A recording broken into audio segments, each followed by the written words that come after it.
Is recognized for 3 minutes. Thank you very much, Madam Speaker. I rise today in support of H.R. 26. This bipartisan Protecting America Energy Production Act will pass the House. Just 20 years ago, we were afraid we were nearing the end of U.S. oil and gas production. Then came hydraulic fracturing and the beginning of the shale revolution.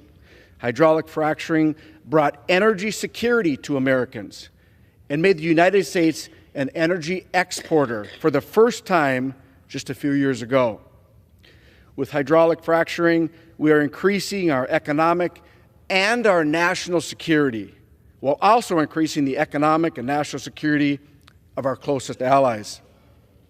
For every barrel of oil that we export, we're displacing a dirtier barrel of oil produced by our adversarial nations.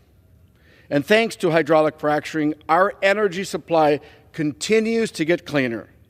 My colleagues on the other side of the aisle will likely argue today that this bill is a solution in search of a problem.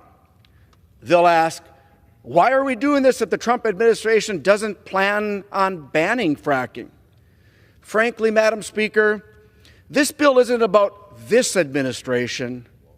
It's an insurance policy to protect against the future anti-oil and anti-gas and anti-American energy administrations.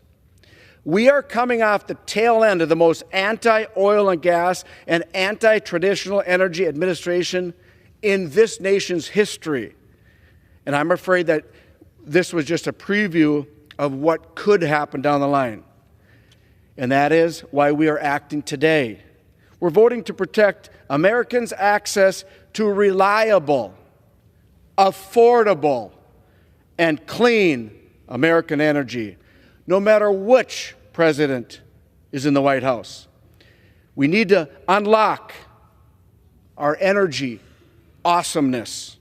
We need to continue our progress on energy. You know, Madam Speaker, just a few minutes ago, my colleague across the aisle talked about clean and affordable, reliable energy. I want to remind my colleagues, I live in northern Minnesota. Last week it was 40 below. And we just had to turn on the heat, natural gas. I didn't have to worry about my 6 children, the youngest being 3, to be frozen to death, to freeze our pipes. I didn't have to worry about my mother, who's 90 years old, and my father, who's 91, freezing in 40 below. Turn up the heat. Clean, affordable, reliable energy. My colleagues on the other side of the aisle, I have no idea why they wouldn't support this bipartisan legislation. American energy, American technology, and American workers. I support this legislation. I yield back.